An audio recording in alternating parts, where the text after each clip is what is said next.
Assalamualaikum warahmatullahi wabarakatuh. Saya Amelia Nur Aziza dari kelas 5D. Nomor absen 14. Di sini saya akan membacakan hasil catatan saya pada mata kuliah Filsafat Umum setengah semester ini. Langsung saja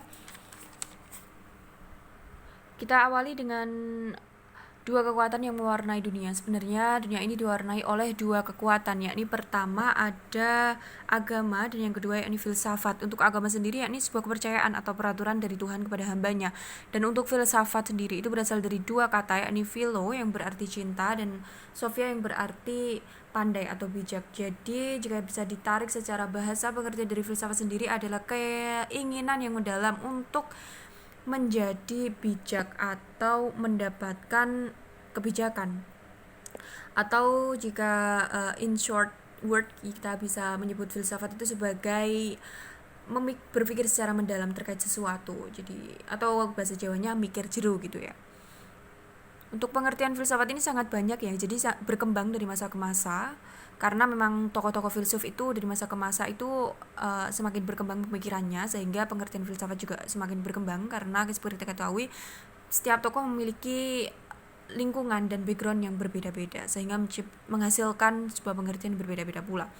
Next, untuk metode mempelajari filsafat itu ada 3 ya. Pertama ada metode sistematis, yang mana jika kita memakai metode sistematis dalam belajar filsafat, maka kita akan fokus pada isi filsafat, bukan pada tokoh atau periodenya. Dan yang kedua ada metode historis, yakni ketika belajar filsafat dengan mempelajari berdasarkan sejarah pemikiran tokoh per tokoh gitu ya, jadi secara kronologis.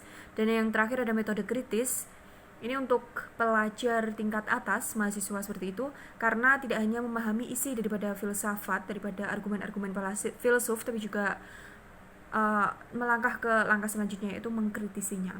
Untuk objek penelitian filsafat itu ada objek materia dan forma. Objek materia itu segala yang ada dan mungkin ada, jadi yang abstrak, non empiris tapi abadi. Untuk objek forma itu yakni yang bersifat penyelidikan mendalam dan tidak bisa di riset atau diempiriskan. Lanjutnya kita akan membahas tentang sistematika filsafat. Apa sih sistematika filsafat itu? Jadi sistematika filsafat itu sebuah istilah untuk terkumpulnya suatu atau seluruh hasil karya filsafat secara sistematis. Jadi kita mulai dari prosesnya ya. Dalam filsafat itu ada tiga sistematika. Ini ada pertama teori pengetahuan, terus ada teori hakikat, yang terakhir teori nilai. Langsung saja kita kupas satu persatu ya. Untuk teori pengetahuan atau epistemologi. Singkatnya, epistemologi itu adalah cara memperoleh pengetahuan itu sendiri. Bagaimana seorang bisa memperoleh suatu pengetahuan. Nah, itu disebut epistemologi. Itu ada di tahapan pertama, teori pengetahuan ya. Berdasarkan pembagiannya, sebenarnya pengetahuan itu ada 3 jenis. Yakni ada pengetahuan sains, pengetahuan filsafat, dan juga pengetahuan mistik atau agama, gaib gitu yang nggak bisa dilihat, tidak bisa diempiriskan. Nah, untuk epistemologi sendiri ini ada beberapa teori di sini. Cara memperoleh pengetahuan itu ada berbagai macam. Pertama ada secara teori empirisme. Itu seseorang memperoleh pengetahuan berdasarkan pengalamannya ya. Pengalaman, empirikos pengalaman. Jadi pengalaman apa? Ya pengalaman indrawi. Apa yang ditangkap indrawi itu berarti ketika itu menghasilkan sebuah pengetahuan, berarti itu merupakan teori empirisme. Kedua, ada teori rasionalisme atau akal. Jadi pengetahuan diperoleh dengan cara akal, pikiran, logis. Karena akal adalah dasar kepastian pengetahuan. Manusia itu memperoleh pengetahuan melalui kegiatan akal menangkap objek gitu. Jadi ketika kelemahan indera itu muncul, itu bisa dikoreksi dengan menggunakan akal. Ketika ada positivisme atau alat ukur lah singkatnya ya, ini gabungan daripada empirisme dan rasionalisme. Jadi seseorang itu memperoleh pengetahuan, memperoleh kebenaran itu dari penginderaan dan proses berpikir melalui akal gitu. Dan yang terakhir itu ada intuisionisme atau intuisi, rasa. Jadi pengetahuan diperoleh seseorang dengan cara secara hati, secara menangkap rasa gitu, menangkap objek secara langsung, sehingga seorang bisa mengetahui atau memahami suatu kebenaran secara utuh, tetap, dan menyeluruh. Singkatnya, kita bisa merangkum dalam ini ya.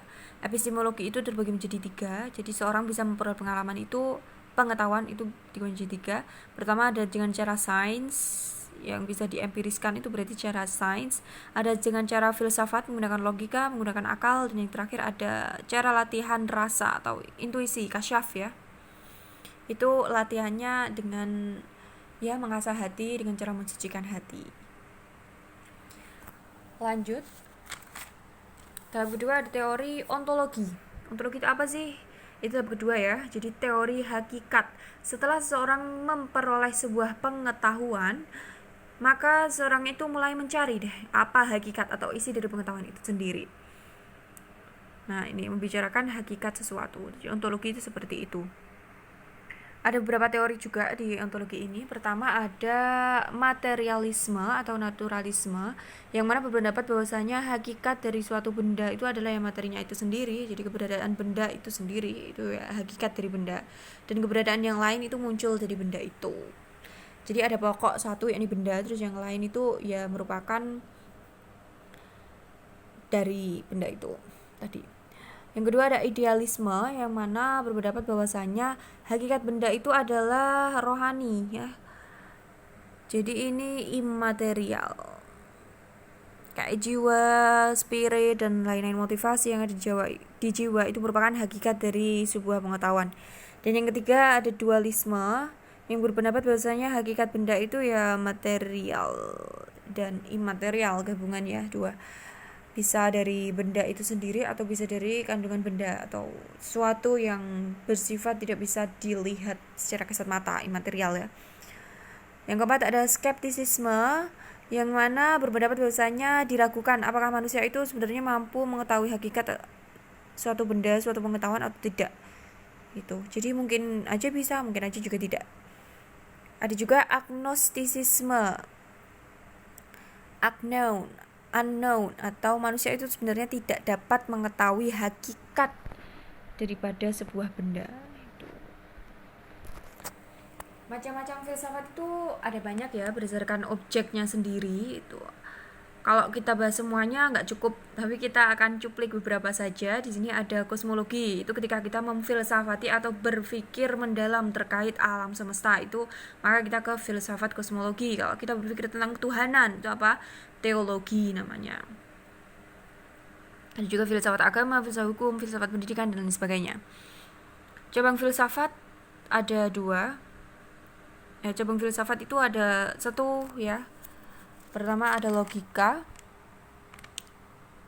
kedua ada etika, terus ada estetika. Ada 3 berarti ya cabang filsafat. Jadi suatu pengetahuan itu bisa difilsafati dengan 3 hal tersebut. Pertama ada logika. Cabang pertama logika. Logika sendiri dibagi menjadi 2, ada logika formal, ada logika material gitu. Untuk logika formal itu berisi pengetahuan. Ada 3 tahapan yang bisa dihasilkan dari logika formal. Pertama ada pengetahuan, lalu dari pengetahuan itu yang sudah ditangkap, konsep-konsep ditangkap itu, lalu muncul putusan. Putusan itu menghubungkan konsep-konsep yang sudah ditangkap dari pengertian tadi. Terbentuklah di situ sebuah hipotesis atau teori. Nah, baru yang tahap terakhir ada penuturan, menghasilkan putusan baru dari konsep-konsep yang telah disusun tadi. Ada logika material. Logika material itu tugasnya mencari kebenaran isi proposisi atau premis dan penuturan.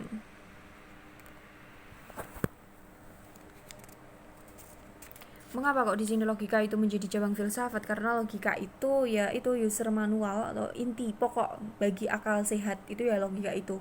Jadi tanpa adanya logika sebenarnya akal itu bekerja tidak sesuai dengan rasionalitas gitu. Karena akal itu kan bisa dipengaruhi dengan emosionalitas, dipengaruhi oleh rasionalitas, subjektivitas gitu. Lanjut cabang filsafat kedua ya ini etika. Etika itu apa sih? Ya nilai baik buruk itu.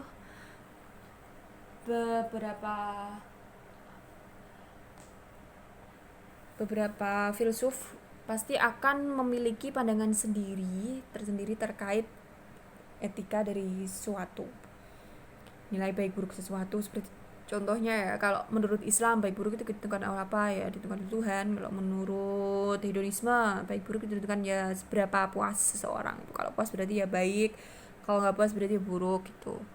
Dan ada banyak ini ya, per teori itu beda pandangannya terkait nilai baik buruk. Yang ketiga, cabang filsafat ada estetika. Jadi estetika itu nilai keindahan. Keindahan itu pasti rupa ya.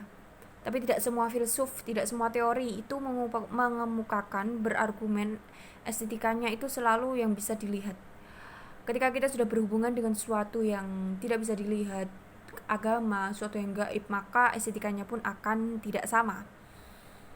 Jadi ukuran estetika keindahan itu membingungkan, karena dia itu per orang pasti memandangnya itu berbeda ya. Next, kita ke tahap akhir, yakni aksiologi. Aksiologi itu setelah kita memperoleh pengetahuan pada epistemologi tadi, terus kita mempelajari hakikat dari pengetahuan yang telah diperoleh di ontologi tadi, dan sekarang aksiologi. Setelah memperoleh hakikatnya, kita mencari tahu apa guna dari pengetahuan tersebut. Jadi singkatnya teori nilai. Itu aksiologi. Kalau kita mengaksiologikan sebenarnya apa sih gunanya filsafat itu? Sebenarnya satu aja ya gunanya filsafat itu, yakni untuk memanusiakan manusia. Bagaimana itu maksudnya?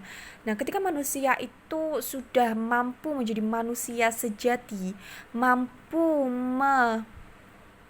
menangkap hakikat dirinya sebagai manusia, yakni rahmat lil alamin, contohnya rahmat bagi seluruh alam, maka orang itu akan bisa mencerminkan apa yang telah